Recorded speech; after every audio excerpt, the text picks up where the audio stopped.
Radio Generation, the home of urban soul.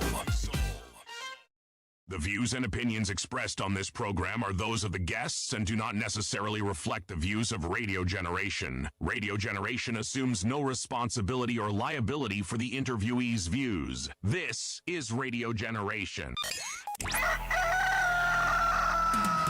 In the beginning, there was morning radio. But now there is Radio Generation's The People's Breakfast, curious and bold, getting facts from the shadows. That's what it is. Now, as the city wakes and secrets stir, a bright new voice shines. The People's Breakfast, your morning, your voice, your journey. Good morning. Good morning, my neighbor. Welcome to the home of hard truths and bold insights, Radio Generation. A very good morning to you. How are you doing? This is Radio Generation. The time right now is 2 minutes past 6 o'clock. I hope wherever you are, umeamka vizuri tena sana na kama kawaida. Welcome to the People's Breakfast, where we are always the home of hard truths and bold insights. City Muga ako hapa na mimi, na pia kuna dada yetu anaitwa Triciah Wayua. Triciah, good morning. Good morning to you. Leo umetuamulia green. Hata sijui imetokea wapi. Hakuna hata sijui this modesty with women. Ati leo umetuamulia green. Unajua hata sijui imetokezea wapi. Sasa you know even you yourself. Si imetoka kwa kabati yako. Let me tell you something. The problem with Kenyans also, you just don't appreciate people the way you are supposed to do it. Okay. Sasa let me ask you. Somebody is asking you ati leo umetuamulia green. You're just supposed to tell me, yes, Triciah, look, you look nice. Just that. Simple. That's what you were saying. No. So that's why I'm saying Kenyans, you have problems. We No, have our own way of just saying. Maana ya matamshi ya kwamba Uko hiyo smart. green inakufaa na Not really. Not smart. Mung'ala. No, that's what he meant. I am telling you. And besides, umesema wa Kenya shida yetu ni hiyo. Ndio hiyo sasa. But it is our culture. Just because mzungu anakuambia, ati, oh my Triciah, you look absolutely stunning in that green. Na mimi nikwambia, Triciah, leo ni green Sasa now see, ati leo ni green Let's look at a compliment that you pay to a fellow Kenyan. Okay. Lady. Kwenda. Now, okay. Yeah. What do they want? What exactly are you talking about? Now imagine if you told me like now look here, if you just told me that Triciah, you look stunning. Ungesikia nikwambia thank you. Thank you. Ati? Stunning, yes. Hapana, mimi sitabadilisha msimamo hapa hivi just because ati sasa wa Kenya tuko weird. I am a Kenyan, I will be weird. So Triciah, leo umetuamulia green The other thing about you are right, Patricia. Our saidiki hao Kenya. Na nimempatia nice passage. Tuwe na kapisi kidogo. Oh my goodness. Patricia, you look lovely. Thank you. Yeah, and that green suits your eyes. I choose violence. Thank you. I have chosen violence. Okay, thank you anyway. And City, leo umetuamulia Endelea tu City, umetuamulia gloves. Umetuamulia gloves, City.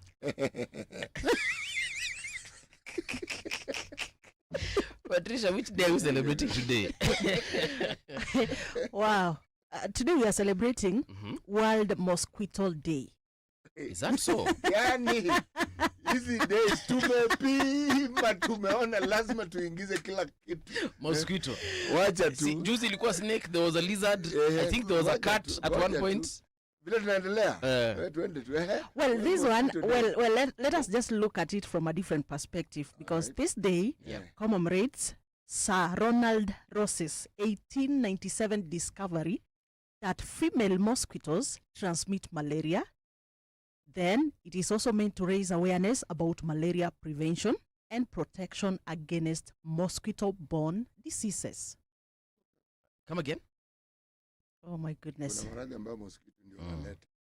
Sasa hiyo ni kuwekea break. Yeah, just creating or raising that awareness about malaria prevention and protection against mosquito-borne diseases. Okay. Yeah, magonjwa ni mingi sana analetwa na mosquitoes. Like, yeah, I remember like there's one in is it Mombasa, the chikungunya. Have you heard of that? I've heard of chikungunya, yes. Yes, chikungunya. Oh my goodness, that one is I think it's a tropical disease, right? Yes, and of course with a name like that, what else could it be? Chikungunya. The first time I actually had chikungunya, I thought it was just one of those Swahili words that they come up with to confuse people.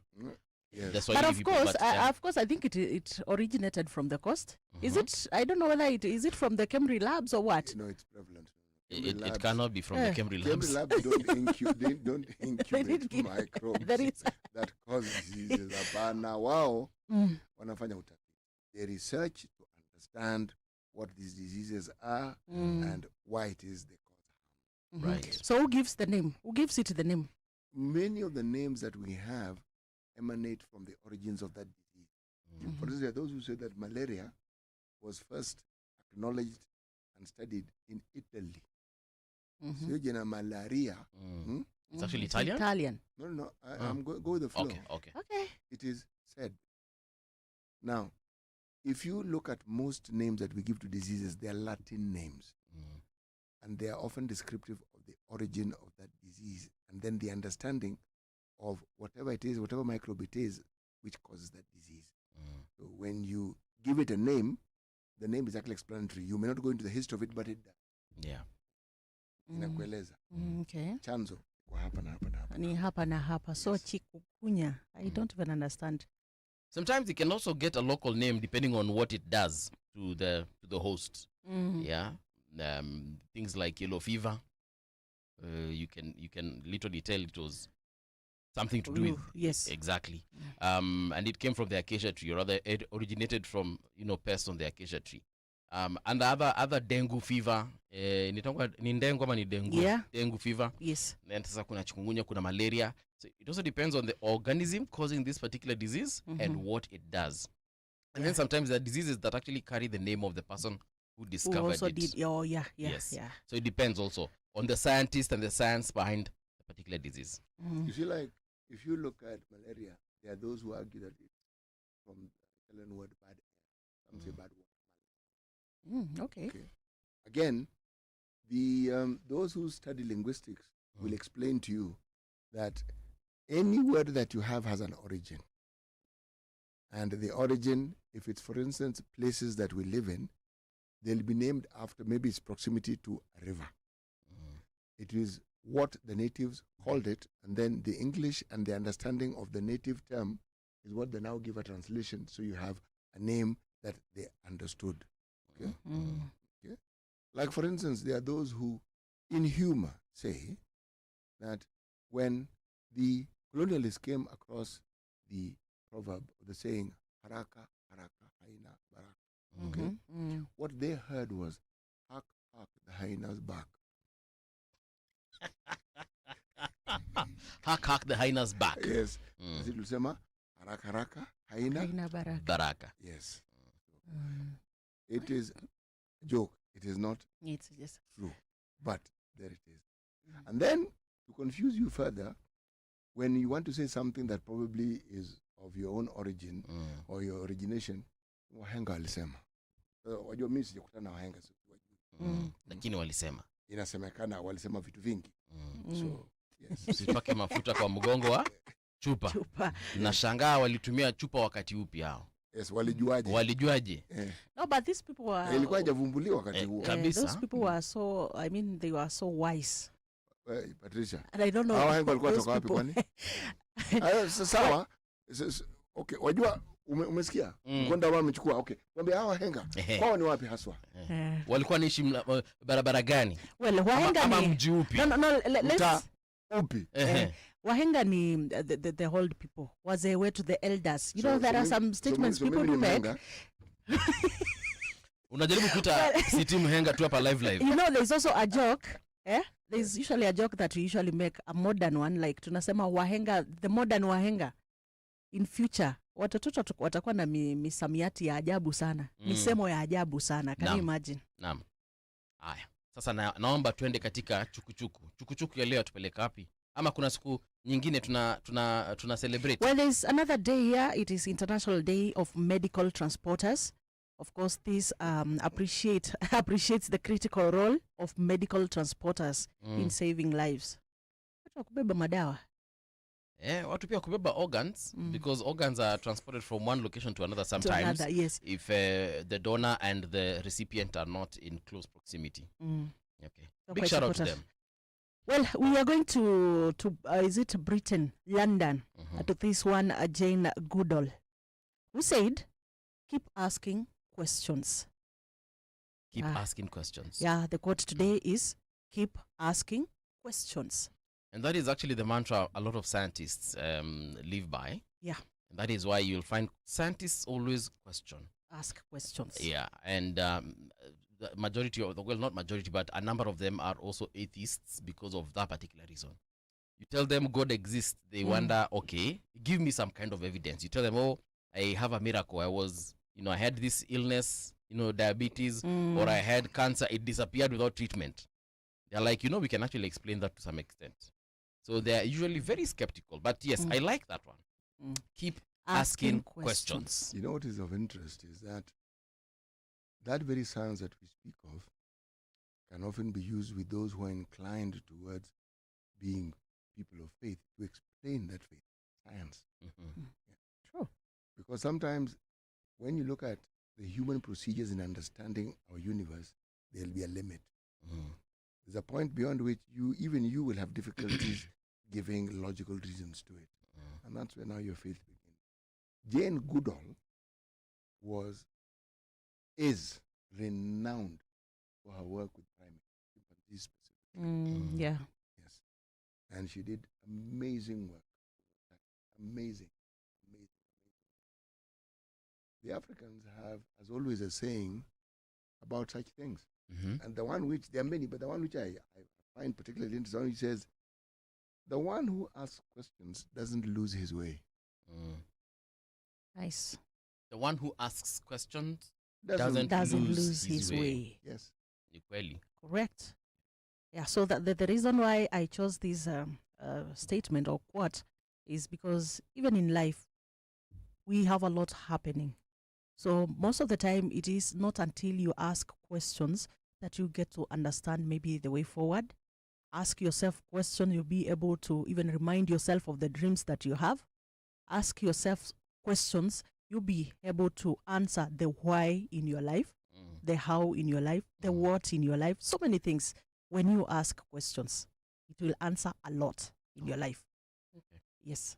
Interesting. So that's the trend. We've gotten our proverb. Before we get into what is trending, there's Peter Chemursoi. Where? Peter Chemursoi.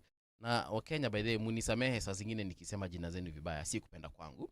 But Peter Chemursoi amesema, good morning all. Greetings from Iten, the home of champions. Oh yes indeed. Then we have Desmond Ortiz. Amesema, Alphilion phenomenon cold isn't worth for single people. That's very true. And then he goes on to say, anyway, rest in peace, the teacher from Triciah who committed suicide because of love. Okay. Then there's Sokoine Olepunda. Amesema, Waza City, Mbuvi and the lovely Patricia. Salams from Narok, Twende Kazi. Gypsy Corner. Amesema, hi City, Mbuvi and Queen Patricia. And then he goes on to say, yes, we have to keep questioning, especially since the 13th government has a lot in the closet. Keep asking because the 13th government has got what? A lot in the closet. We just came from talking about malaria and the mosquito. So AMREF via rgk.co.ke has warned the growing malaria crisis as funding declines. Yes, so AMREF has sounded the alarm over a worsening malaria crisis in Kenya and across Africa, warning that rising cases and shrinking donor funding threaten decades of progress in the fight against the disease. So we know funding was withdrawn, USAID, kama kuna wengine wametoa pesa yao pia. Lakini sasa nitauliza city. For a very long time, decades to be precise, we have known in this modern Kenya of ours that malaria is our problem. It can be a problem elsewhere, but here it is very much of a problem. We have never come up with solutions that will be long-lasting. In case USA and Russia bomb each other out of existence. Remember that the mosquito is a living organism. Oh, yes. And even as you try to eliminate it, it also seeks to survive. And whatever parasite it passes on to your body is also a living organism. Plasmodium? Yes. And what often happens with living organisms is they mutate. Even as you provide medication, with the time, it also understands how to deal with that medication. Part of the problem is that most people don't adhere to the strict regimen of how to take the drug. So when you do, you don't achieve the end. What you end up feeling is not unwell, but you're never really cured. Okay. But what you've done is you've given that microbe an opportunity to adjust to that particular disease that was meant to eliminate it. A particular medicine. Kabisa. So thereafter, it knows. So ikona kinga, it has mutated. So that is one of the reasons why there's always new research being conducted to find ways of finding treatment, if not a cure, that will last. But again, we human beings and our habits, part of the challenge that researchers have, those especially who are involved in biomedical research, is how to get individuals to understand that the processes of taking medication that are given to you are for a purpose, and how to relate it to what we consider disease to be. As a disease is when you are feeling unwell, then you know you are sick. That's why non-communicable diseases are a bit of a problem to explain, because you're not feeling sick, and yet you are unwell. And yet you're yes, sick. And the moment you feel better, in your mind you are cured, and yet you are not cured. Okay? So whatever it is that was in your body that was causing the problem, simply adjust and it continues living. Now it sits in you armed because it knows exactly what you're going to do. So unless you find something more powerful, that particular parasite or virus actually becomes even more powerful than you. All right. So now I'm going back to the funding, because Amref has said that it's the funding part that is a problem. Yes. The research part, I think we have got it right, if I'm getting this particular situation right. But now, for a very long time, hii imekuwa ni shida yetu kama wa Afrika. Shida ni gani? Hii ya malaria. Malaria si shida. Ni shida kwa sababu at the end of the day sisi ndio tunahitaji funding, ndio tufanye nini? Tuendelee kujitibu, tuendelee kufanya research, tuendelee kufanya utafiti and all that. Why must we be funded by other people? Exactly. Now that is a question I am raising. We have had this disease for decades. We just need to sort ourselves out. The same way Uhuru said. I think it is something that as Africans we got used to. You know, the first time that you are given these donors, you are given those grants. Tulianza kutegemea. We never thought like some other day in future we will be forced to stand by our own selves. So that is the reason why we are where we are at. But look at recently the budgeting that was being done. Yes. Do you remember us discussing about how the government reduced the funding for, is it KEMRI? Yes. Yes, and we were so mad at it about it, because we are like, this is KEMRI, this is a research center. Does critical work. Yeah, it does critical work in terms of looking at your health, doing research about the illnesses and diseases around in our country. Then you do underfunding them. What have you really done? Of course, you're crippling them. Yes. You know, there's something that needs to be understood about funding. For instance, if you look at HIV, I'm speaking about a subject that I'm familiar with. The funding that we got was for an emergency. HIV and everything around it was an emergency. It was serious. Okay? Emergencies cannot last forever. Surely there must be a time when the emergency ceases to be an emergency.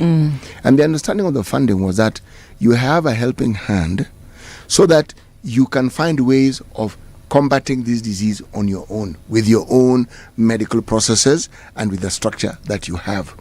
The idea was not to create a lasting and an everlasting dependency, because what we're talking about here is a dependency that we've acquired over time. Yes. So that we don't seem to understand that with the growth of funding, this funding is given to us by other countries whose citizens and the taxes they pay are helping us. Now, we are supposed to understand how they're doing it and develop our own way of doing it. Now, people talk about mosquitoes as though they're only in Africa. With the exception of Iceland, every country in the world has mosquitoes, just so that you understand. So why is it that in Africa it's so pronounced? They have found ways of dealing with it, that's why. in Africa. Nope, in those other countries. That's why it's not a problem. They have other problems, but mosquitoes and the malaria component of it is a problem here, not there. In Asia, it is a problem. You just don't hear it being spoken of. As I said, Actually, with the exception of Iceland, you Denmark, wapi? They have mosquitoes. According to this news story, in Africa bears, yes. Africa bears the heaviest burden, accounting for 94% of cases and 95% of deaths, with children under 5 comprising of 76% of the fatalities. And of course, pregnant women. So, but 76 of the children. Basically, out of every 100 deaths, 76 are children. Then, of course, men and women, pregnant ones, they take the remaining 24%. What am I asking people? The reason I've brought that up, and I was saying that we've had this disease for decades. And CT asks, do we have to wait for donor funding to actually combat some of these problems that we have? Yet, sisi ndio tunaumia the mostest. I think it is time for leadership on this continent to start thinking of how we can survive without donor funding and without outside help. Hata hii mambo ya kuendea maloans, mi naona tuachane nayo. Okay, yeah, but I know it's easier said than done, but I know it can be done. Yes. Yeah, getting loans is not a problem. It is a problem. We keep on saying that getting a loan is not a problem, but now depends with this loan. What are you going to do with it? Is it going to do the work that it was meant for? That is now where the problem. And getting loans is not a problem. Every other country borrows, but now the problem is, do you utilize those funds in the way they are supposed to be done? Okay, good question. For instance, here in Africa we have the mostest resources. Yes, Africa as a whole. Resources nye tuko nazo ni mingi sana. We're talking about gold, diamonds, we're talking about cobalt, we're talking about oil. Everything. Every mineral you can think of. Everything. You will find literally. It on the African continent. Plus natural gas. Okay? Now, sisi tuko nazo vitu zote. Yes. And I think at one point, I don't know whether I said it here or elsewhere, but I said Africa ni ule de msupu. Akona kila kitu. Lakini anakubali kutumika vibaya. But lochague one suitor na umwambie, look, you're mine and I'm yours, let's move forward together forever and ever, amen. So we have allowed ourselves to be plundered by every power out there. Sio UK, sio Germany, and I'm talking about Africa as a whole, not just Kenya, but sio UK, sio Germany, sio Italy, sio America. Yani tumekubali, si Russia, tumekubali kukuja tunakulwa left, right and center, and it's not right.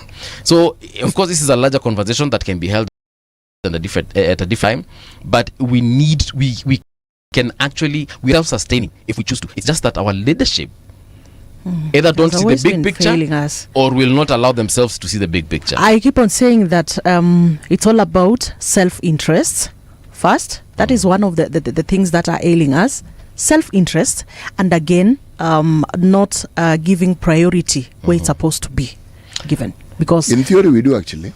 Our budgets, in theory, our budgets indicate that we actually understand the need to allocate, to prioritize, yes, funds for healthcare. It begins and ends precisely there. Because remember the poverty that is spoken of in terms of socio-economic disadvantages that we have.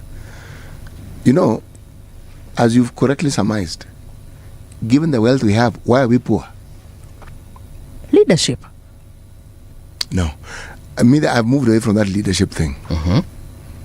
This constitution, we have opened my eyes to it.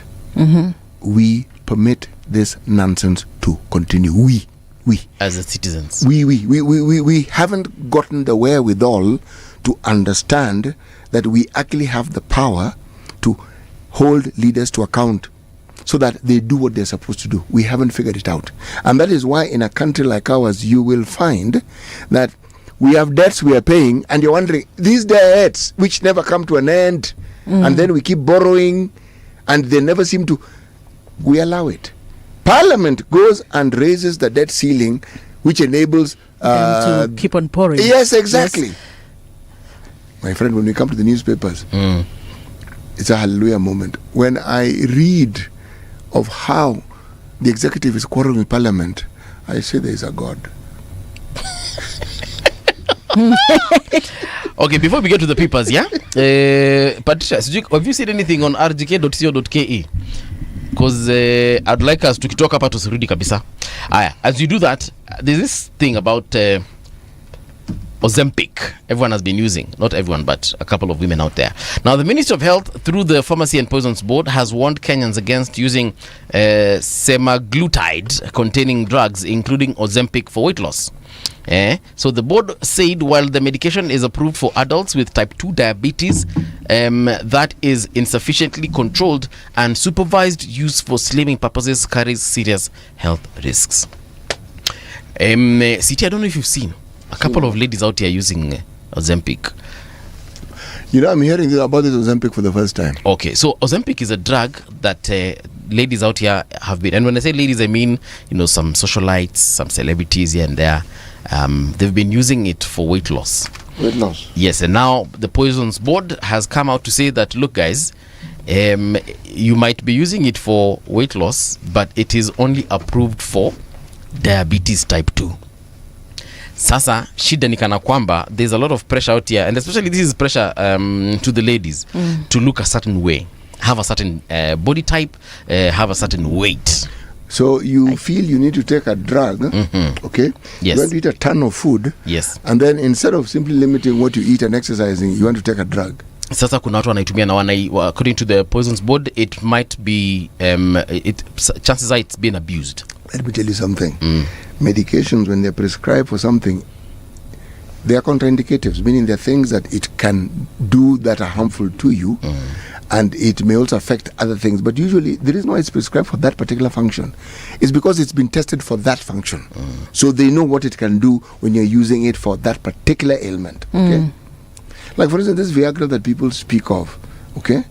The blue pill, as is referred to, it was never developed for the purposes for that purpose. It was a heart medicine. Yes. But at the stage when they were testing it among rats, they realized, my goodness, some activities that were going on, electricity producing activities by the rats. They figured this thing, gigawatts. My friend, constant electricity. They realized, no, this thing, by the way, and this one has more money in it. This heart disease thing, we'll sort it out later. Yeah, but this one but here, with this one, billions of money. It rectifies very many things that may not be going the way you want it, beginning from and then ending with. Yeah, that one. Haya, sasa tumesikia na tumejua. Tafadhali acheni kutumia Ozempic. Umeona nini kwa simu? Tumia dawa kwa kazi yake, si ndio? Yes, please, tafadhali.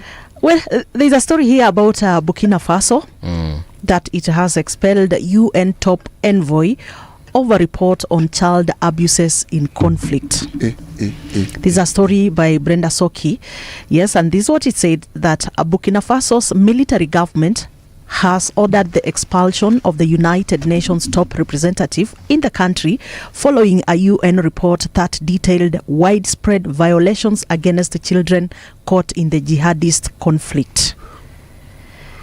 Yeah, this is Carol Flor was declared persona non grata over her role in drafting the study released in March, which covered a 2-year period and documented more than 2,000 cases of child recruitment, killings, sexual violence, and other abuses. So she's being kicked out because of a study that she did and the findings that were being published. Yep. The government doesn't like those findings.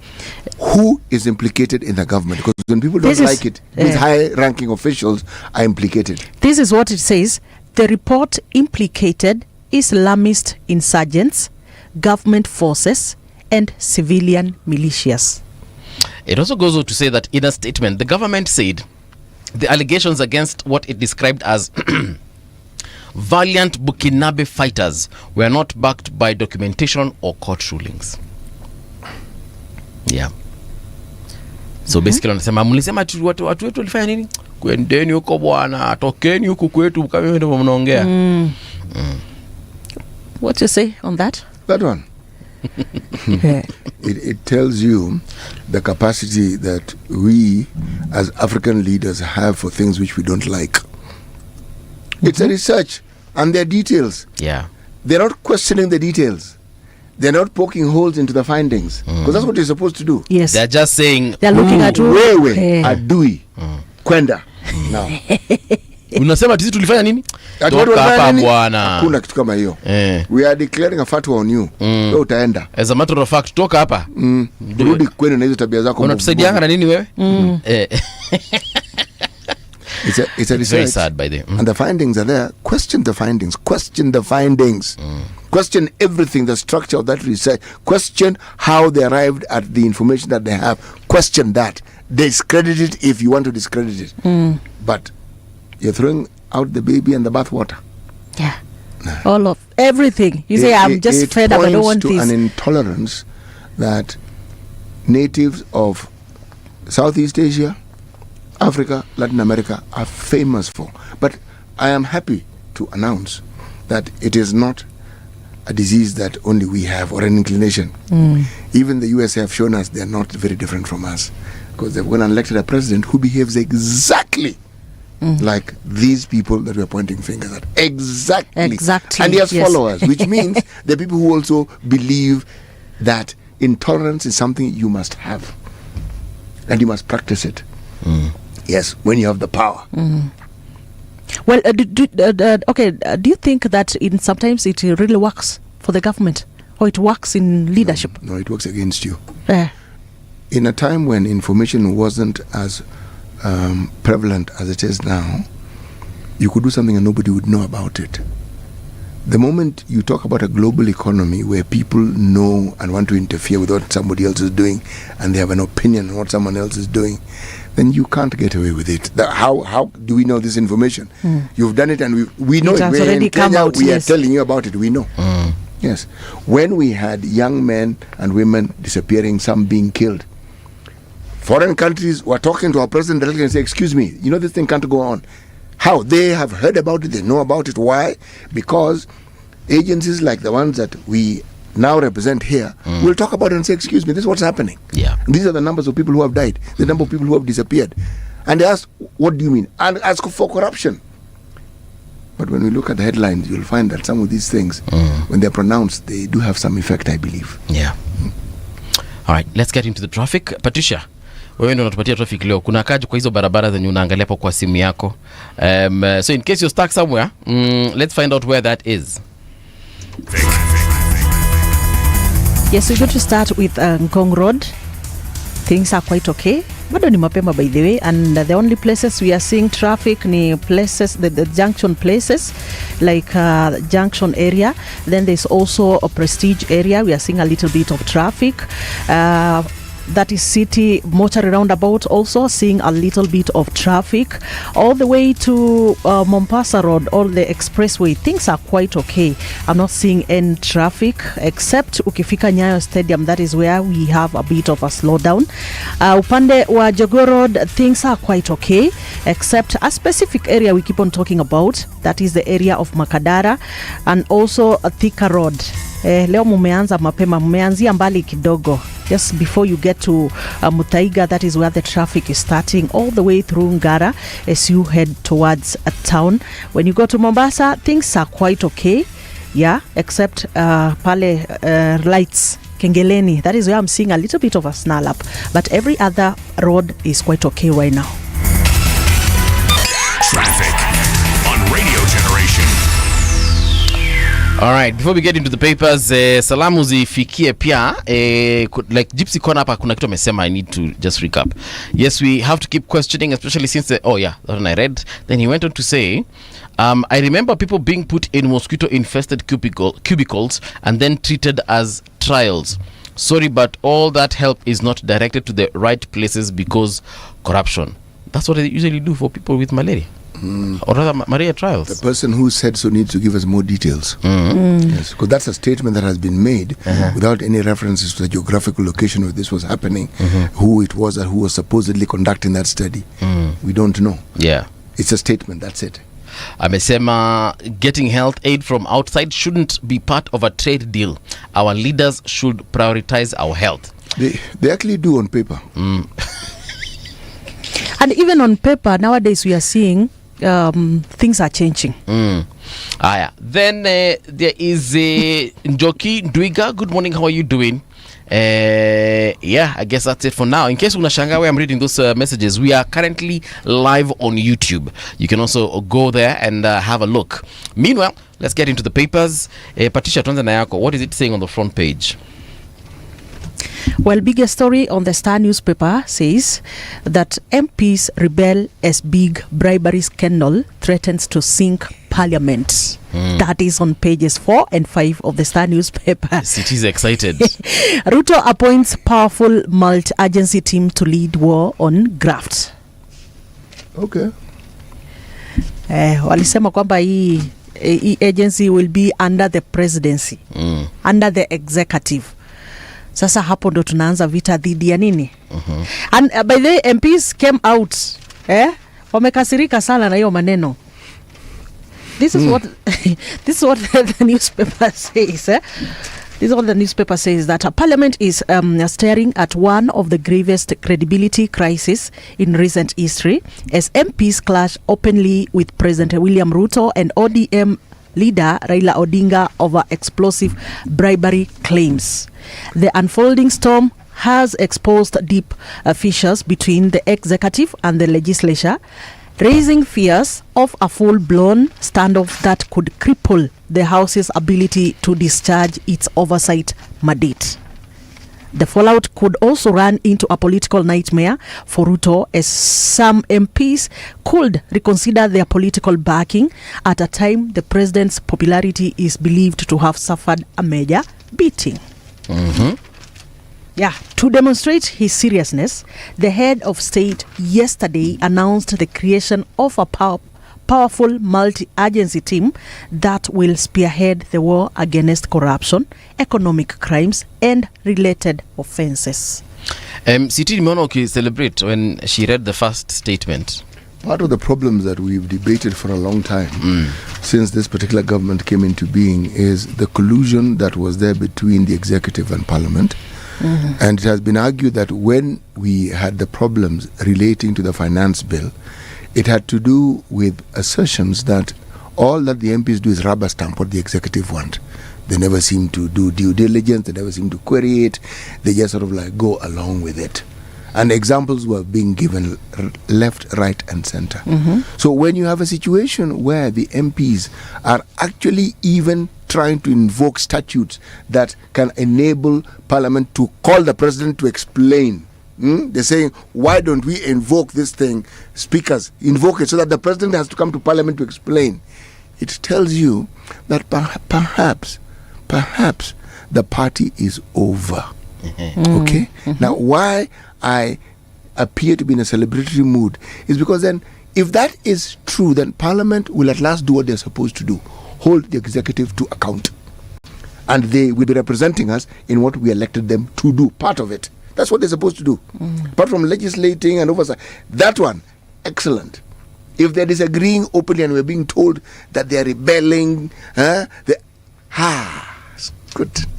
Let me ask you something, because fine, we are seeing all this, but I believe Kenya has been a very huge stage for politics. Sisemi ya kwamba watafanya kenye wanasema watafanya ama hawafanyi kazi yenye wanafaa kufanya.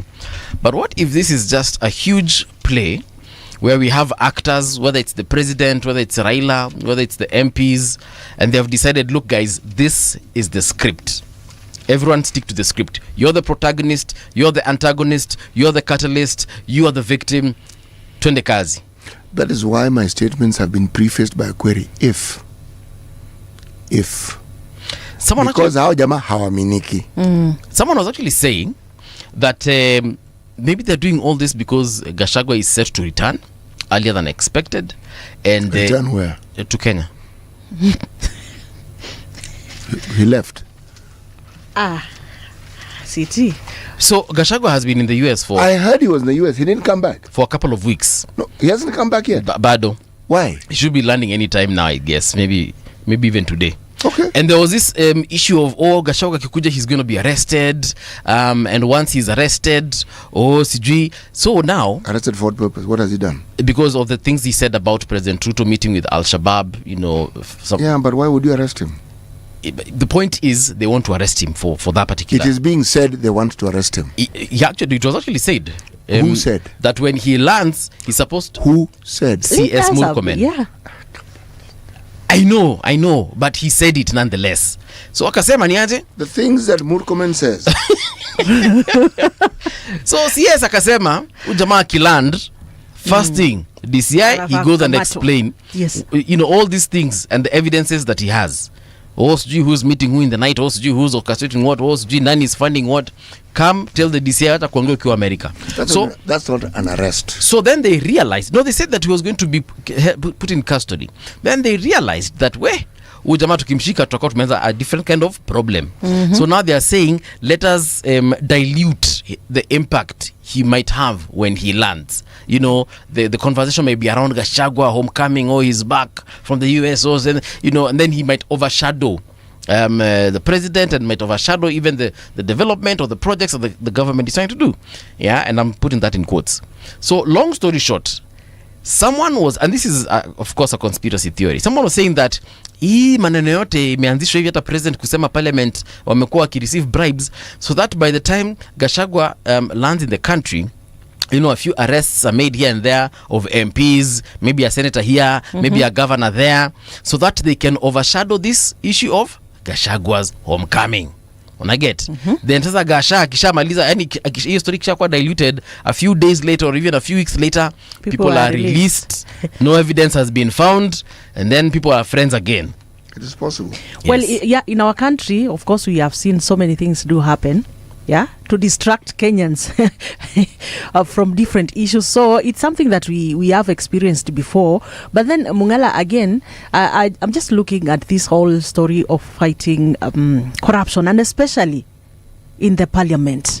And I really have a lot of questions. I don't want to ask. I know we say today, as we started the show, that ask questions. But I'm not going to ask. But like you said, let's wait and see what happens in this whole thing of saying that we are going to fight corruption. Yeah. We've come up with an agency that we believe is going to help the country be able to tame corruption in our country, and especially in the leadership. Like City was talking about now, the parliament and the executive. Okay, we've seen a lot happening in the parliament.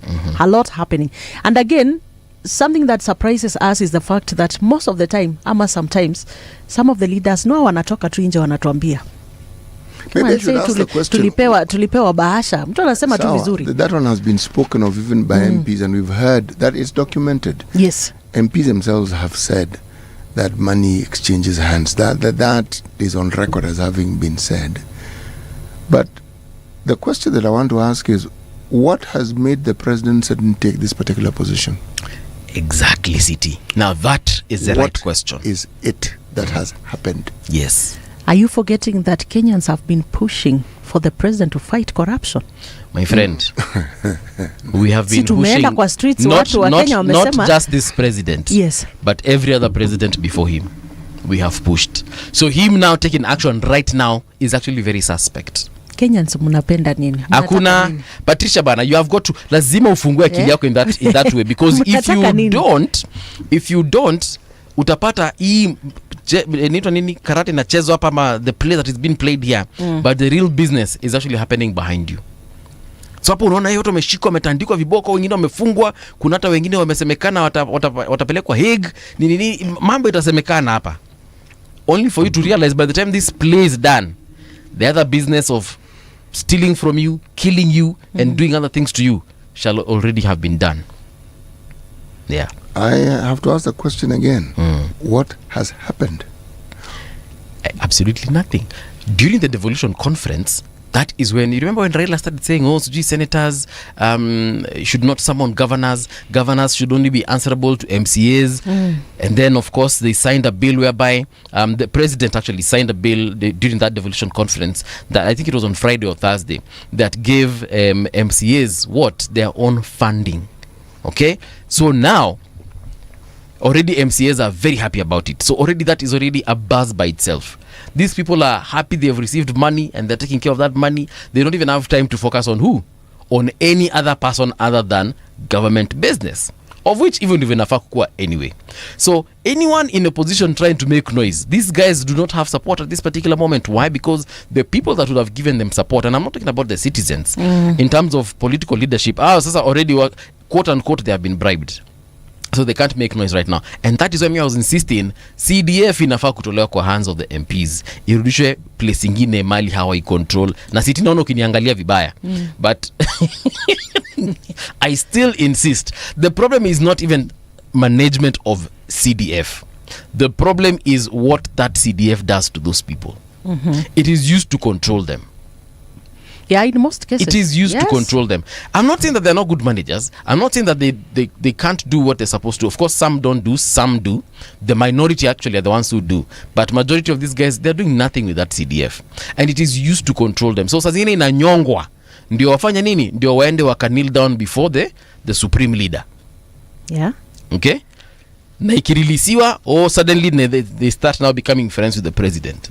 So mimi wacha nikwambie kitu moja. Hiyo NCDF ikitolewa, NGCDF ikitolewa, you've the made better. A statement that doesn't have any factual support, that the majority of MPs do not use the CDF well. But there's a report that comes out every and what other does the year. report say? If I Google search and tell us what it says. It says that, these are the top performing. Performing. Let me finish. Top performing. And then there's also a list of the worst performing. Yeah. And you can look from that. You can look at that list of worst performing. My friend, they outnumber the best performing MPs. Yes, but that does not mean that they do nothing with it, does it? But they don't do what they don't. The point is, we need it to do exactly what it is supposed to do, and everyone needs to be top 10 performing MP. All 300 and what of them wako hapo top 10 performing. Kila mtu angangania position 1, 2, 3, 4, 5 mpaka 10. Position 1 ikuwe na some 30 MPs, position 2 ikuwe na some 40 MPs, position 3 ikuwe na 85 MPs. That is what I mean.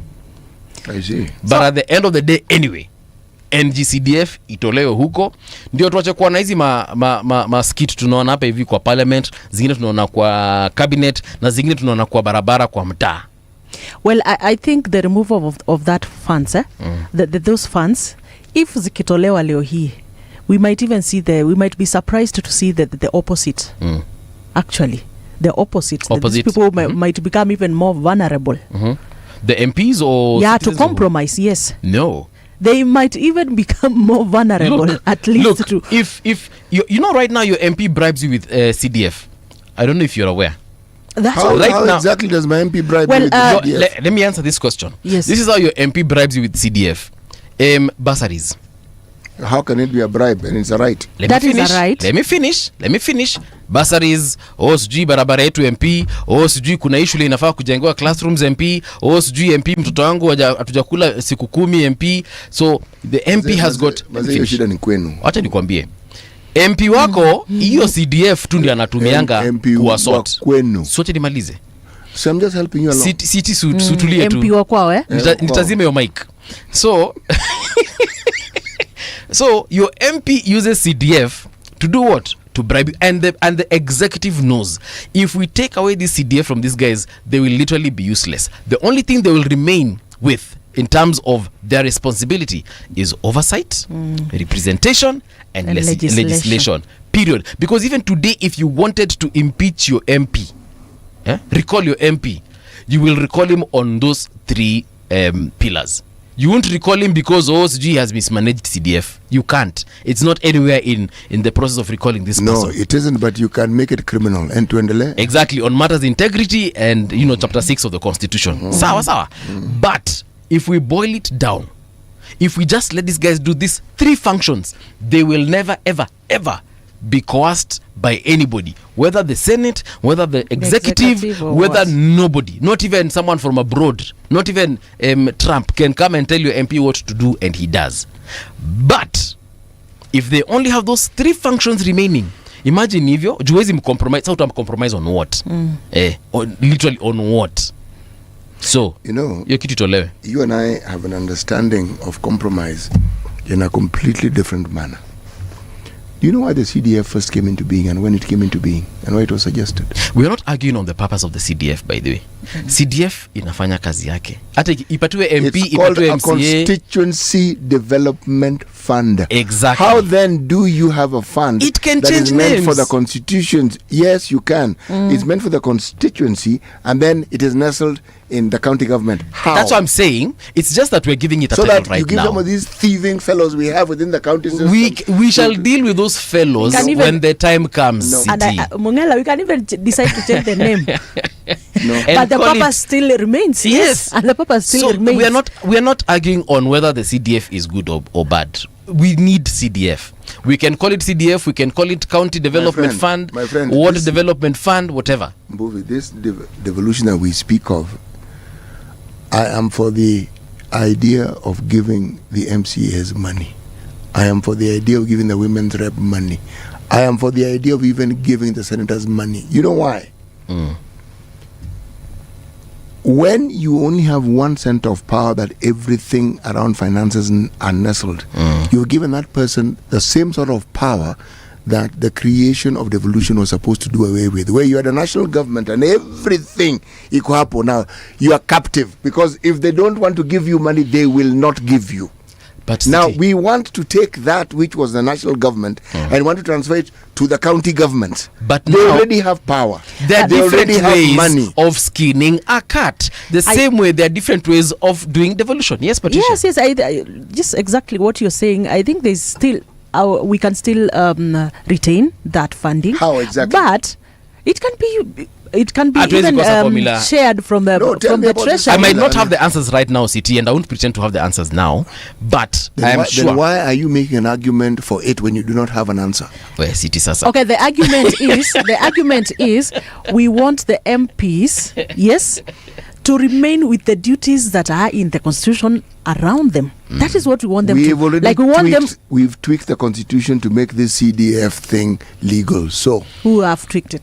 but it's parliament, they're the lawmaking arm. Sasa si and, ndio hao, and, the, sitaka and the ipesa Supreme itoke. Court has said it's unconstitutional, okay? They should tweak it to make it constitutional, okay? That money should remain with the MPs. Do you know, So do you are know we- someone who will remain unnamed? Alisema CT is very difficult. CT wacha kukataa. Let me tell you something. nakwambia kitu. You mentioned in passing Yes. that there's a statement that you attributed to Raila Odinga Yes. about the issue of the role of the Senate. The issue here of the role of the Senate has nothing to do with the utterances of the leader of ODM and the former Prime Minister. That's not it. The reference point for the role is in the Constitution, Article 96(3). Everything they are doing is in the Constitution. So you can't, if that statement Yes. that is being attributed to him is actually accurately stated, no statement by anybody is going to change the Constitution. It is their role. They are not doing anything that is outside their role. There's their job to hold the county governments to account for matters of finances. It is their job. That's their job. It is written, not it is documented. That's what the Constitution says. In the same way, Parliament is supposed to do the same for the executive. They haven't been doing it well. Why? That is now, you are now answering the reason why we are pushing for that fund to be removed there. why You're is making it- the case for us. No, Yes. I'm not. You You are. are hinging this fund. This one thing, the fund, it's as though this is the fund that prevents the MPs from doing what they're supposed to do. Actually, it is CT. How exactly? It is the. How? I just said that it is used to manipulate them. How is it used to manipulate? Na tulipata an insider mwenye alituambia hii story. Insider, my friend, let me tell you. That is the one group of people whose utterances must always be taken with a whole sack of salt. Not a pinch, eh? No. Look, this is something that was given to them. The new constitution has a say on how funds of that nature should actually be divvied out. Bro, the new constitution. It was declared unconstitutional by the Supreme Court. Yes. The new constitution. Parliament make laws. Make the XYZ laws that enable you to use the funds. It's not But complicated. of course, Mr. they are Muga. going to make laws that will favor them. And that is actually Mr. what Muga, we are talking about. This new constitution. And if that's what they're going to do, so be it. I personally support it. Yes, please. Calm down. The same constitution you're saying, constitution of 2010, has also outlined what should be done to people who perpetuate police brutality. The same constitution talks about what should happen to corrupt leaders, but we still do not see anything happening to those individuals. So what we are seeing, of course, a bit of action here and there, but it does not result into the results that we expect to see. So now, you saying that, oh, Suji, the constitution says what MPs should do, or the constitution says, oh, this about CDF, the constitution, it is neither here nor there, in my opinion. Because what is here or there? What is here or there? What I'm saying is neither here nor there. What is here or there is the fact that something needs to be done. Like what exactly? To this CDF. Itolewe kwa MPs. Hiyo ndio tunasema tu. What is there is that, and I'm not arguing for the sake of arguing. Hiyo kitu itolewe. Look here, what is there is the fact that we know the role of the MPs. We know the duties that have been documented against the MPs. This is what they are supposed to be doing. But they are doing something that is not within their mandate. If that is the mandate, you think you can't add to it. That CDF should remain with the MPs. This thing is not complicated. Ikae tu hapo. So kuna jamaa hapa anasema the devolution has been around for 15 years. Not a lot has changed, but has created greed. All right? And I agree with him. I disagree with that person. No. All arms are CDF. All arms are compromised. Both houses are compromised too. Everything is about interest. Now, on that part, I actually agree with both his statements. So now, here's the thing, CT. We can argue here till morning come. No, not it's really. Actually morning. But we can argue here till night come. Until 7 o'clock. Yes. However... then we can pick it up again. But at the end of the day, CT, to be honest, we need our MPs to do what we elected them to do. We did not elect MPs to distribute CDF amongst us. In a second. There's a call I have to take. Okay. Yes. But you understand what I mean, Patricia? Yes, I get you. Yes. So the point here is, at the end of the day, we need to find a way and to compromise actually on some issues. Actually, the word I will use is compromise on some issues, including here. And lazima kutakuwa na a few brave MPs when watakuja na waseme say this needs to happen. Because we know where money is involved, hawatajitoa. Mung'ala, me and you, we agree. We agree that this fund should be removed from these people because, of course, I know most of these leaders have been using this for political mileage. Yes. Yeah, something that is meant to be your right. Somebody comes and wants to get that political mileage by and again tena wanakupatia vile wanataka like if it is a fund, if it is a bursary, wanaleta vikwaso mingi sana pale and you at the end of the day most of the time yes mingi sana, which of course will be in line with what they want politically. True story. You get something which is in line with what they want politically. So that is the reason why most of them have been misusing that fund. Yes. And that is why majority of them, to be honest, ikifika wakati so wa legislate kitu tolewe, they might not. Imagine you are telling now the MP to go and vote for that fund to be removed. Na ni yeye, this fund concerns him. Do you think he will? Of course not. Of course, some of them won't. Anyway, let me check out what is on the Standard Arakaraka before we actually jump into the news. Log in their eyes. That is what the Standard is saying.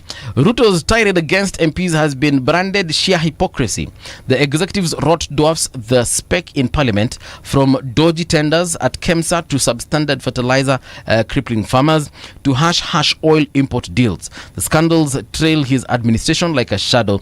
Even his allies, handouts at churches and stadiums cloaked as generosity, reek of patronage politics. For many Kenyans, the president has squandered the chance to make corruption a high-risk venture. As promised, instead, his finger-pointing has exposed a government gorging on the vice it condemns, and all this time being urged on by his bosom friend, Raila Amolo Odinga. Yeah, someone is calling... the author of this article is calling the president hypocritical. But anyway, for now, I guess we shall. The Standard doesn't have anything nice to say at the president at whatever stage. But what they're saying here is true. I didn't say it's not true. No. I'm not saying you said it is untrue. No, I felt like you're... No. I'm referring to the standard of the article, and I'm saying that statement that they've actually, that is documented there, speaks of the truth. They have not altered it. They have actually documented and said, hiki tuko namna hii, and they've put it well. Yes. That's why we said, let's see how far this fight goes. Let's see how far it goes. Where do you think it's going to go, though? Which fight? This fight between the executive, legislature, and very soon the judiciary shall be pulled Which fight? Because if, according to you and your 10 best friends, it's one of those games that we see politicians playing. So if we take the view it's a game, so... But do you think there's something larger happening? I think there is something larger happening, and the pressure is not coming from us. That's my view. The pressure is not from the citizenry. Yeah. The pressure is from a source that has to be listened to. By the time this so-called high-level, powerful multi-agency is being formed, it speaks of some influence that is beyond our boundaries that has said we need this. This corruption thing is not doing us very much good. You need to sort it out. Yeah. Okay. Yes. All right, so we're getting into the news, and as we do that, there's Eliana Yabesh torn between here and other stations. I mean, Eliana, how can you be torn? How can you be torn? That's the only question I'll ask you right now. Here is news with Winnie Maganga. Don't go too far. We'll be right back in the second hour. Of course, a different conversation will definitely take place. It's 7:01.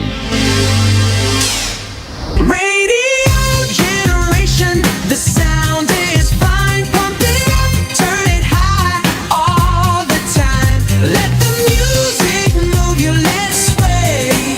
Radio G's got your jam all day. Radio Generation, the home of urban soul.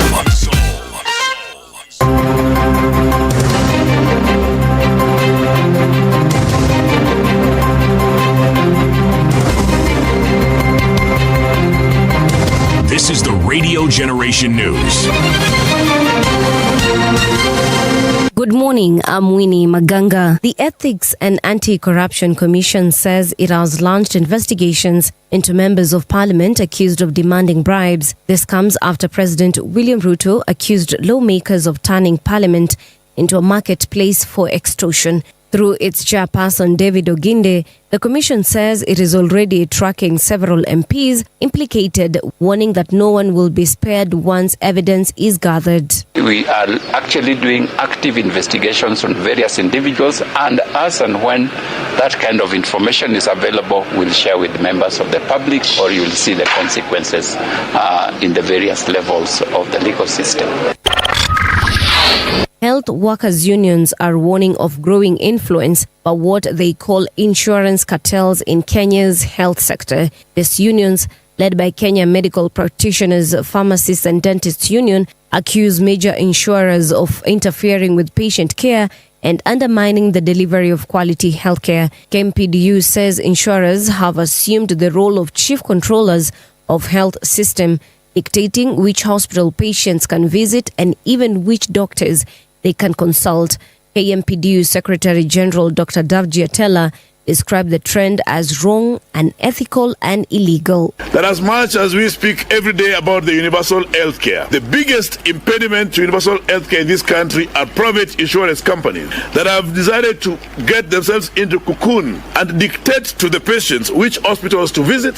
They dictate to patients which doctors to see. They dictate to patients which lab tests to have, and they dictate to patients which drugs to be issued. Our expectation is that by 1st of September, the UHC staff should have been confirmed. Nominated MP Suleika Harun has raised concern in Parliament over rising insecurity in Mandera County. She warned that armed conflict spilling over from neighboring Somalia poses a serious national security threat. Harun is urging the Defense, Intelligence and Foreign Relations Committee to address the clashes near border point 1 in Mandera town, linked to ongoing fighting between Somalia's federal government and the Jubaland administration in Bulahawa. Spain still faces difficult hours ahead of its fight against wildfires that have ravaged a record area of land. Prime Minister Pedro Sanchez warned Tuesday, despite the onset of cooler weather, the country has faced 16 days of scorching heat, which the Public Health Agency announced Tuesday, the most intense heat when temperatures surpass 40 degrees Celsius in many regions of Spain has now passed, but Sanchez urged people to exercise extreme caution. Some 373,000 hectares have been scorched in Spain this year, according to European Forest Fire Information System. And that's the truth on Radio Generation. Good morning. I'm Winnie Maganga.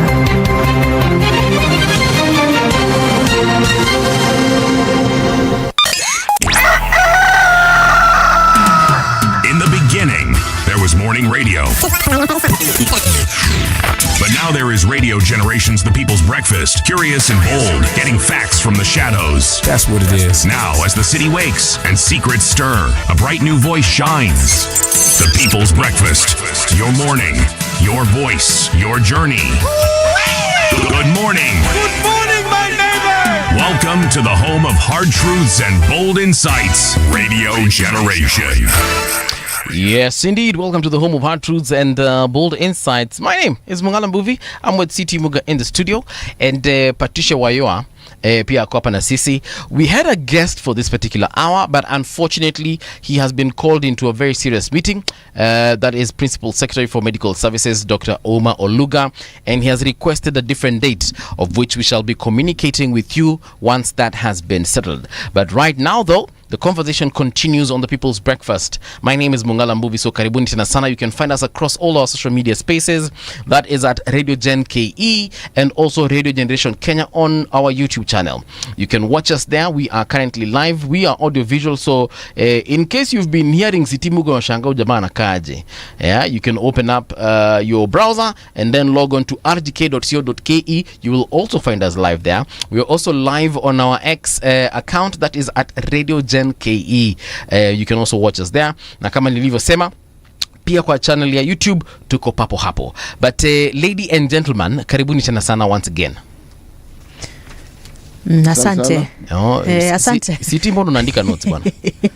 Kalamu ni yangu, kitabu ni yangu. Kuna mtu alisema yenyewe once a teacher, always a teacher. Always a teacher. That is absolutely true. Yes, no yes. truer words have ever been spoken. Yes. There is Geoffrey Mogaka on YouTube saying, good morning Wangwana. Good morning Geoffrey. Big Daddy Cool amesema it will be easy for the executive to buy MPs when the CDF will be removed. Well, Big Daddy, thank you so much. And of course, Geoffrey, thank you so much for your contributions to this conversation. That's why actually I was saying that it might also surprise us that the opposite might happen. Okay. It might surprise us that after after removing, that is the point he's making, after removing that fund, it might surprise us that the opposite, they will be easily compromised because they do not have those funds. You know, sometimes these funds they are cautioning them, cushioning them kidogo. MPs always have this excuse of not even attending parliamentary sessions because they're on the ground, what is it called, supervising what projects. Na tunajuanga tu hiyo ni uongo. Okay, they are always ushago or rather in their constituencies, na ndio maana nazito ushago, but in their constituencies waki disburse, funds for the women, bursaries for the kids, and so on and so forth. But if we take away CDF away from them, to be honest, these guys will be more busy in parliament legislating and representing and overseeing as opposed to them being in the grounds, just distributing monies to people. Fine, there is also the option of just bribing them either way, whether they have CDF or not. Yes, because now maybe they'll be even more hungrier because they don't have any money, so any small money they're given is good for them. And that's an argument we can make later on, but for now we know for a fact that the biggest biggest kizuizi to their functioning is the NGCDF. Is the money. Yes. Yeah, is the money. I think I wish if there Not was just any money, the yes. NGCDF. If there was a better way of then making these people more responsible in terms of legislation, their work oversight, I think nabado tu wabaki na pesa, still we can go for that, because I think what is messing us, what Kenyans really want is that the legislators do their work. I think that is our main push for this, that this fund which is making them so busy, this fund which is also making them so vulnerable to issues of compromise also, if it can be retained, na pia wabaki kwamba they are not vulnerable to that extent, and also wabaki kwamba they are able to do their role, their duties, then well and good. But you see, the whole issue of them doing their duties with or without the CDF, I wish they had been, because they're still able to perform. Even with the CDF. Yes. They're still able to legislate, they're still able to represent, they're still able to, oversee and all. They can do all those things. Yes? But unfortunately, the CDF has been such a huge... Unajua ni kama mtoto akitaka anaweza kula chakula akiwatch cartoon. Anaweza fanya homework yake akisikiza cartoon. Si ndio? Yes. Lakini itakuwa ngumu sana kwa huyo mtoto kuconcentrate kwa hicho chakula kama hiyo cartoon inaendelea. All right? So of course you can condition that child. Every time ana watch cartoon unamkula coffee, ataacha kuwatch cartoon, atakuwa anakula kimaliza anaendelea na cartoon. But so that we can just avoid all this fighting and issue, zima TV. Akimaliza kukula, muwashie TV. So this is what I suggest with the MPs. Tuzime CDF, wafanye kazi yao. Hiyo CDF ipatiwe mtu mwingine. Yes, that's my opinion. Anyway, wacha tuangalie what's happening on X. Do we have anyone here saying good morning? A big shout out to let me see. Kuna James Lucas, kuna Fafa, kuna Cornelius Mutei, kuna nani mwingine? Yeah, those are the only folks I can see right now on X. Yeah, so you can also find us, like I said, on our X account, and let's get this conversation going. So what's on your end of the paper, Patricia? I think still continuing this story, this big story about MPs rebel as big money bribery claims threaten credibility of Parliament, or the fight against the issues of corruption, especially in the House, in Parliament. This is what the President said. While he was speaking during a joint Kenya Kwanza ODM parliamentary group meeting at the KCB Leadership Center in Karen, President Ruto accused unnamed legislators of turning committees into marketplaces where legislation and oversight are traded for cash. City, I hope you've heard that. Where legislation and oversight are traded for cash. That one is for City too. Yeah. Then he says, in a stinging rebuke, he claimed that some MPs pocketed 10 million shillings to frustrate the passage of the anti-money laundering bill. You umesikia? Let me give you another one. Ruto went further to claim that a governor was recently pressured to part with 150 million shillings in the Senate. Yes, he described the alleged scheme as a sokohuru.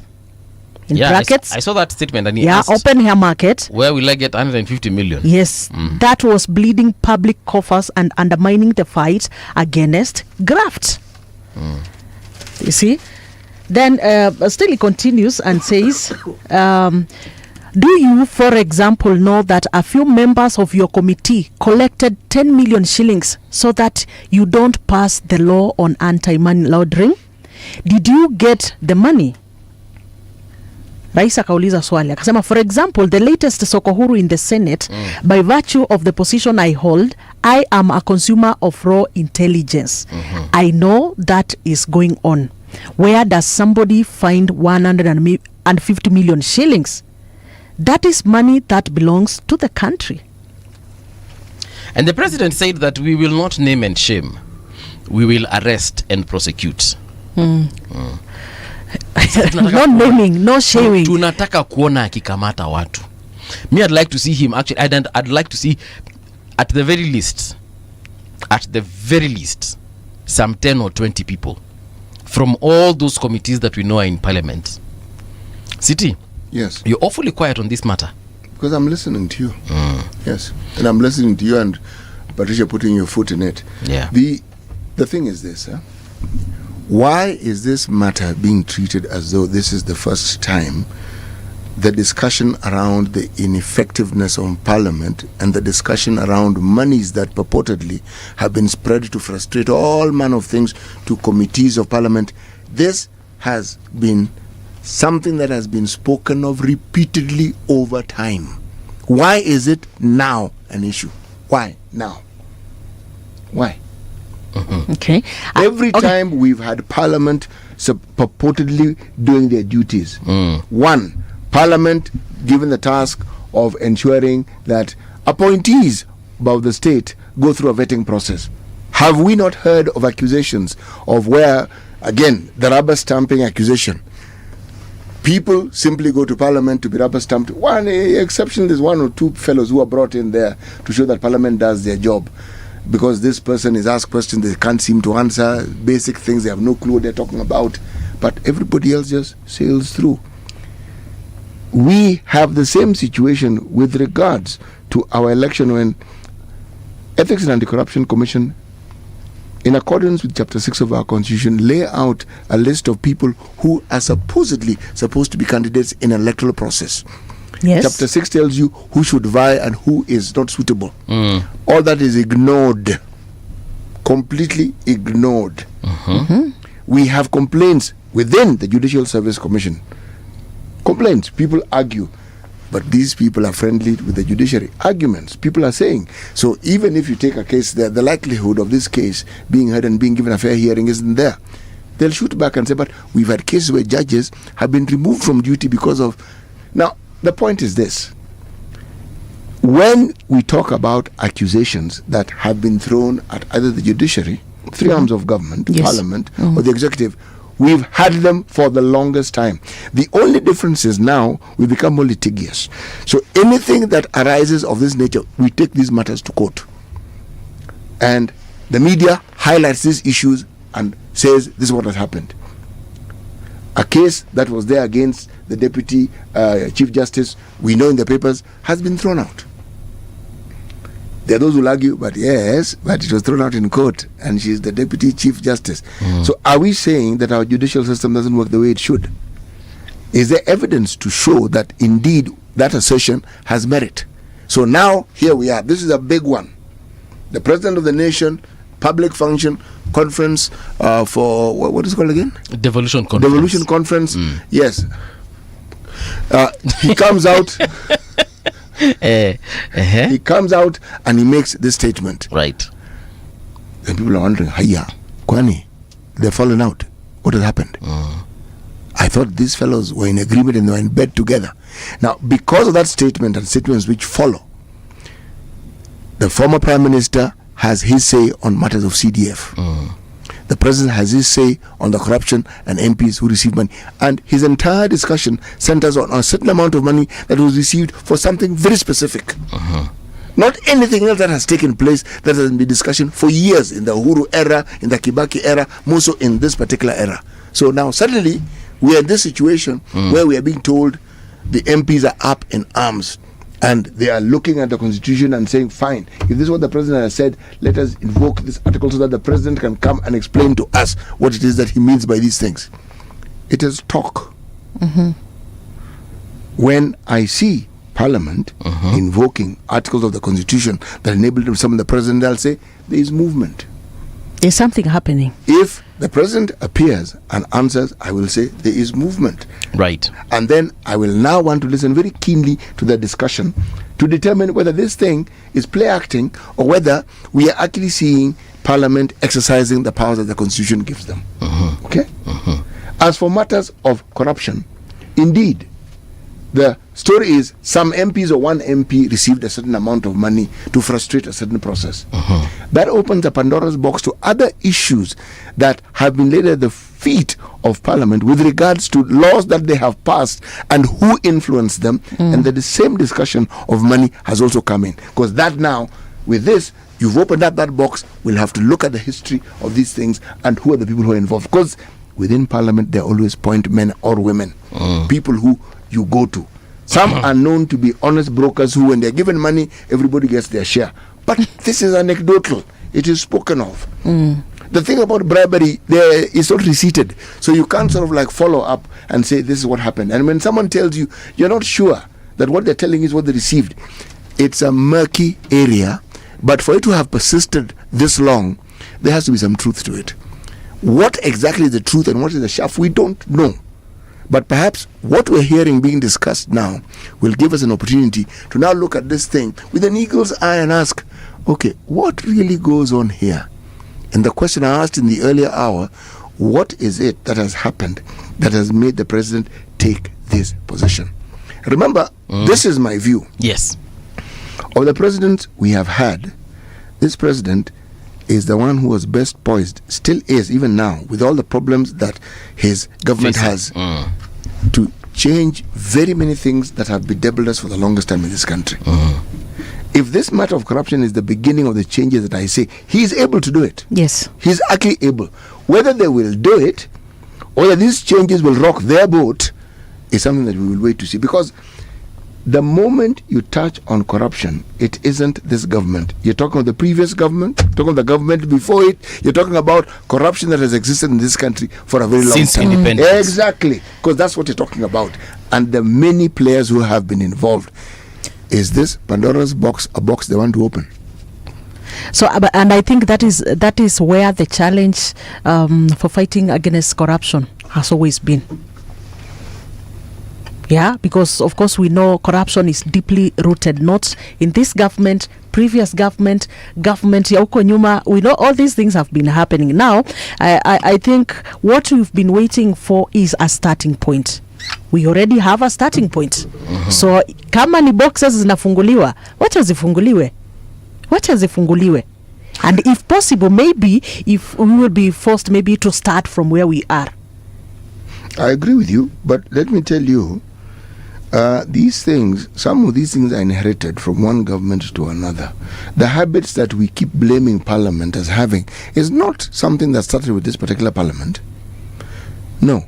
This government, what they are blamed for anecdotally is that they have taken the heights of corruption to a level we had not seen before. And my thinking is that is actually not true. More than ever, the information age has been manifest in this era more than it ever has. Social media was there, but it was growing.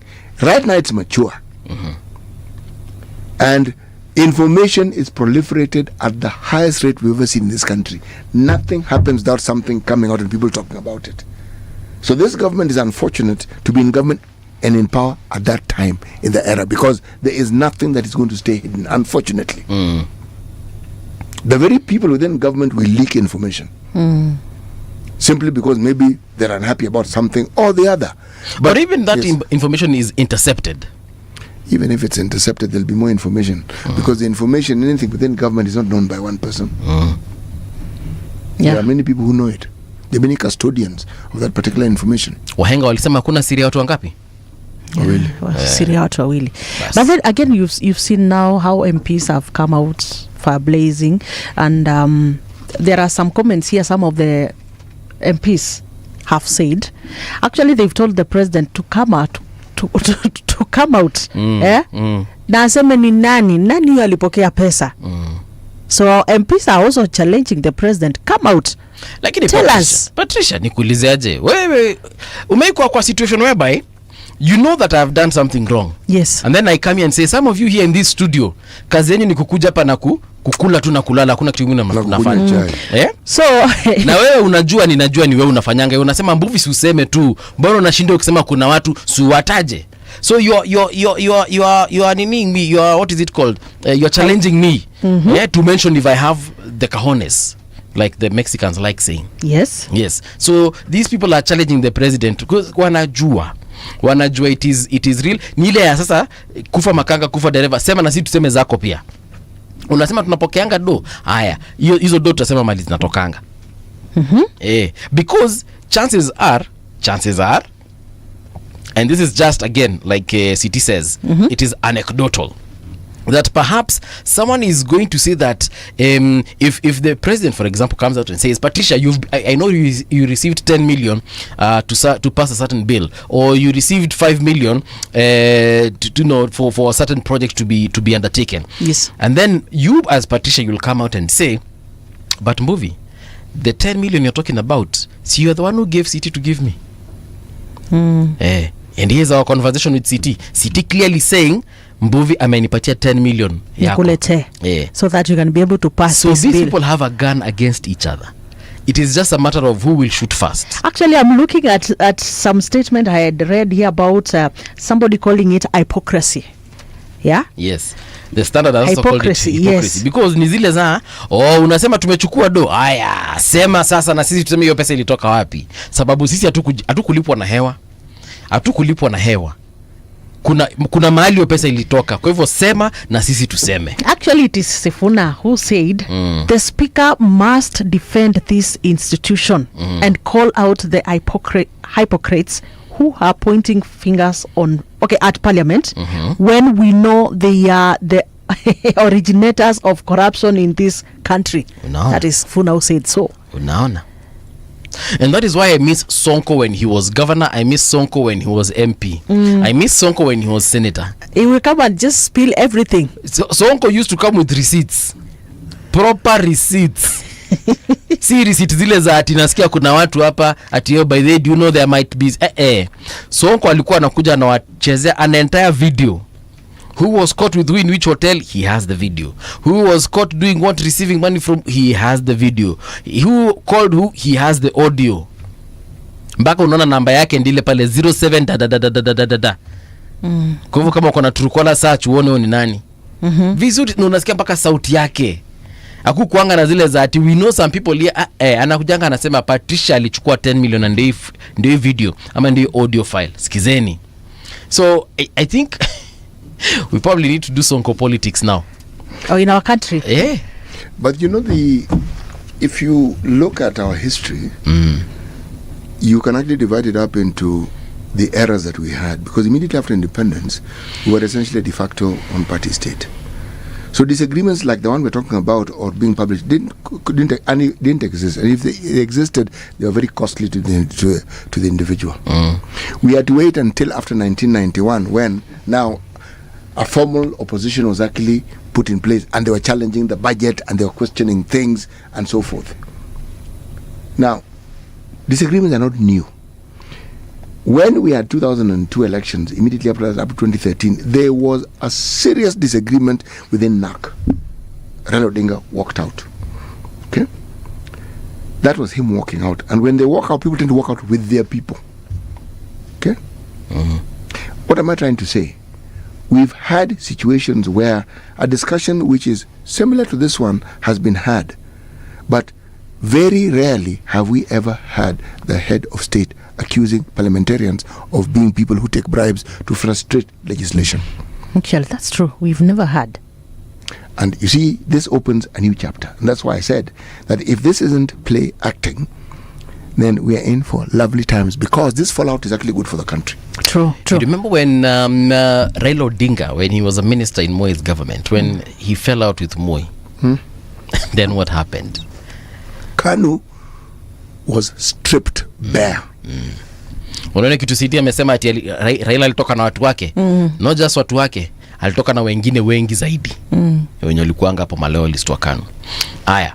What happened when in the first term of President Kibaki, when Raila fell out with Kibaki? Something similar. Shida zikatokezea pale ndani. We had a referendum that came about.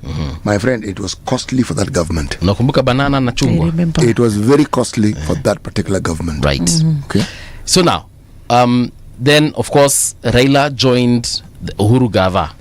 And then, there was that handshake, and then there was BBI, and then of course we saw what happened in the last election. But now, now where I'm driving at is what is currently happening with the Ruto government.